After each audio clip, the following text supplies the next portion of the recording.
আসসালামু আলাইকুম sir. Sir, probiotic কী এবং প্রোবায়োটিক কীভাবে আমাদের শরীরে কাজ করে এ সম্পর্কে একটু বলবেন স্যার? ধন্যবাদ। প্রোবায়োটিক হলো জীবন্ত উপকারী ব্যাকটেরিয়া, যে ব্যাকটেরিয়াগুলো আমাদের অন্ত্রে বসবাসরত উপকারী ব্যাকটেরিয়াগুলোর সংখ্যা বাড়ায় এবং হজম শক্তি বাড়ায়, রোগ প্রতিরোধ ক্ষমতা বেড়ে যায়। আমাদের অন্ত্রে যদি উপকারী ব্যাকটেরিয়াগুলো থাকে তাহলে হজম শক্তি বাড়লেই আমাদের যে খাদ্যগুলো খাচ্ছি ইহা থাকে আমাদের নিউট্রিশনগুলো প্রপারলি শরীর অ্যাবজর্ব করে এবং শরীরের কার্যক্রম ভালোভাবে চলে। প্রোবায়োটিক আমাদের প্রধান কাজ হলো হজম শক্তি বাড়ায়, অর্থাৎ খাবার থেকে যে পুষ্টি উপাদানটা শোষণের কাজ করে।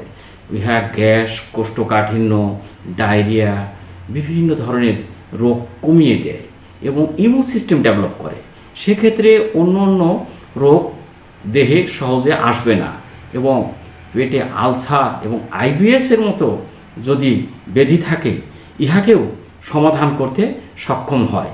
এবং মানুষ যদি অসুস্থ হয়ে অ্যান্টিবায়োটিক জাতীয় ওষুধ খায়, এই অ্যান্টিবায়োটিকের পার্শ্ব প্রতিক্রিয়া কমিয়ে দেয় এবং মানুষের মানসিক স্বাস্থ্য ভালো রাখে, অর্থাৎ স্ট্রেস হরমোনকে প্রতিরোধ করে উপকারী হরমোনগুলো নিঃসরণ করবে এবং মানুষের মন মানসিকতা ভালো থাকবে এবং সুস্থ থাকবে।